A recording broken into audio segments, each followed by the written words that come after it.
kelihatan mukanya juga udah segar memang. Nah, tapi bener ngomong-ngomong tadi kalau kita bicara mengenai banyak manfaat kesehatannya ya dari katanya bisa mengobati kolesterol, terus udah gitu juga membantu untuk menangani osteoporosis. Oh ya, menguatkan tulang juga. Nah, tapi bener gak sih ini sebenarnya? Nah, langsung aja kita invite Dr. Diana Suganda, spesialis gizi klinik. Halo dokter.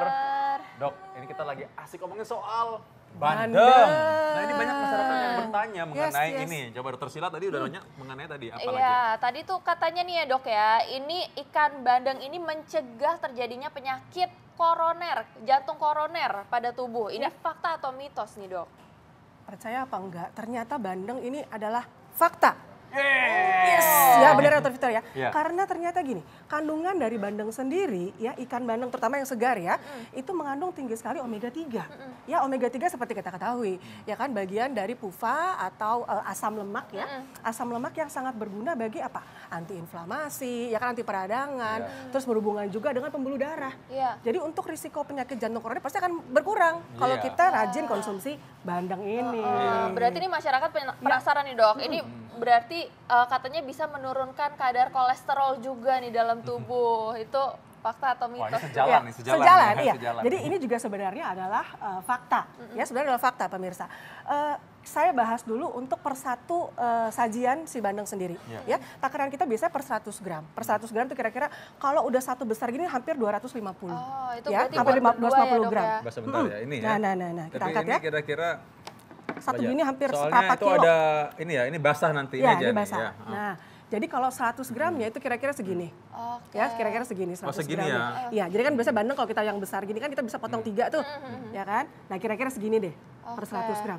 Nah, per 100 gram gini, emang yang namanya semua bahan dari hewani pasti mengandung kolesterol.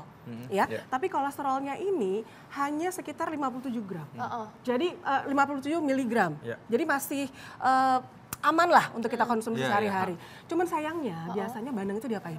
Digoreng. Nah, digoreng seperti ini. Ini yang membuat jadi ya tadinya lemaknya baik, ya menjadi lebih jenuh. Iya, karena ada minyak yang tergoreng ada minyak lagi, seperti itu. Padahal kalau misalnya kita masak dengan cara lain, mungkin seperti ini ya. Ini kan dipepes. Ya, kan? Nih, jadi tidak nambah minyak lagi. Ya, ini kalau dipepes kayak gini ya. Bisa dipepes, bisa dipindang, kayak gitu kan, itu lebih bagus. Boleh. Tapi untuk menurunkan kolesterol juga bisa. Karena tadi omega 3-nya tinggi. Betul, dan minimal selanjutnya dianjurkan tuh 2 kali seminggu minimal konsumsi ikan laut dalam. Boleh. Nah, jadi kalau itulah penting banget tadi ya. Ini kenapa nih? Ya, balikin lagi ya. Oke, udah. Nah, bicara mengenai ikan bandeng ini juga. Ikan bandeng ini dipercaya dapat mengurangi risiko tekanan darah tinggi, mitos atau fakta? Ngomong soal hipertensi nih. Hipertensi, ini juga sebenarnya adalah fakta. Wow, hebat banget ya. Biasa kita berhubungan dengan hipertensi dengan sesuatu yang namanya garam atau sodium. Ya. Nah, istimewanya si bandeng ini dia tidak hanya bisa hidup di laut dalam.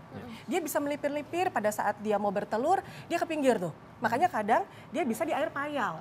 Sehingga pada saat kita makan pun tidak terlalu asin seperti ikan laut dalam. Sehingga memang kadar untuk natriumnya memang lebih rendah. Jadi tidak terlalu, kan kadang kalau ikan laut dalam kan kita tanpa bumbu pun rasanya asin sekali. Karena kandungan natriumnya yang tinggi.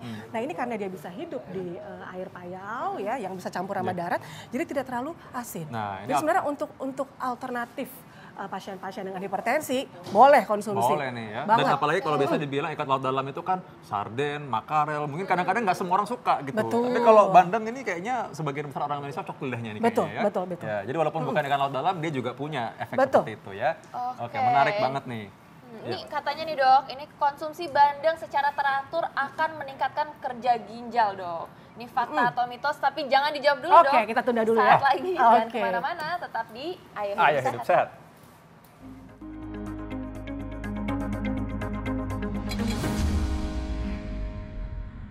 Ini belum dijawab loh tadi ini.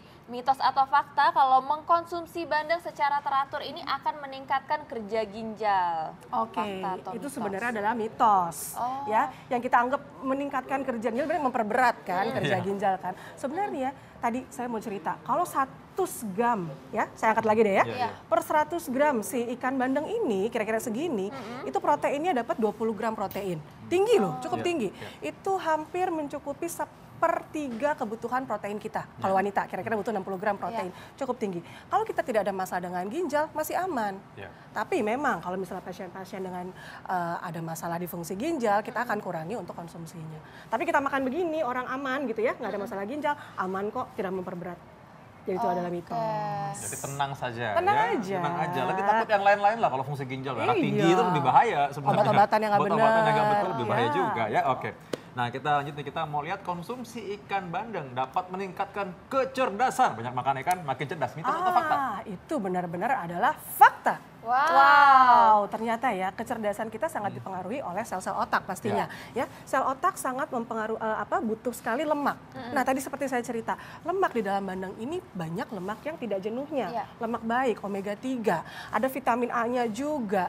Jadi bagus banget untuk perkembangan sel-sel di otak. Jadi memang kalau dari kecil makan banyak bandeng ya biar lebih pinter, betul, betul boleh. Kita banyak-banyak makan bandeng. Dokter Diana sama Dokter Sila kayaknya banyak makan bandeng nih waktu kecil. Nah berikutnya nih, apa lagi Dokter Sila? Mitos atau fakta nih dok, katanya konsumsi ikan bandeng ini menyehatkan tulang dan juga gigi dok, fakta atau mitos? Tulang dan gigi itu adalah fakta juga. Nah salah satu keistimewaan dari bandeng juga, tinggi sekali akan kalsium, ya, fosfor juga tinggi, pokoknya mineralnya dia tinggi. Mineral itu kan sebenarnya trace element, jadi dibutuhkan tubuh dalam jumlah yang sebenarnya sangat kecil. Ya, tapi dengan kita konsumsi, nah tubuh bisa berfungsi dengan baik. Salah satunya sih tadi kalsium tinggi, kemudian apalagi kalau kita bisa makan tulangnya atau durinya. Itu dia. Tapi itu masalahnya, ya kalau kita masak seperti ini aja itu pasti susah ya, karena memang jenis tulang dari bandeng ini adalah berupa duri yang menancap kecil-kecil ke dagingnya, sehingga susah untuk diambil. Beda sama jenis ikan yang lain. Nah caranya berarti kita harus presto tadi, sehingga tulangnya lebih hancur kan durinya, dan durinya bisa kita makan, sehingga kalsiumnya bisa kita asup. Ini masyarakat penasaran nih dok, ini katanya nutrisinya terjaga gak nih dok kalau misalnya di presto? Karena kan panasnya cukup tinggi dok. Ya betul, jadi memang seperti itu. Dengan kita mengolah makanan dengan panas yang tinggi, pasti ada struktur yang hancur. Ya seperti protein pasti akan lebih rusak dibanding dengan suhu yang biasa. Tapi daripada kalau saya bilang sih masih bolehlah sekali-kali untuk alternatif. Ya kan mendingan di presto daripada digoreng. Kalau goreng selain nanti proteinnya rusak, masuk minyak yang jenuhnya juga lebih banyak.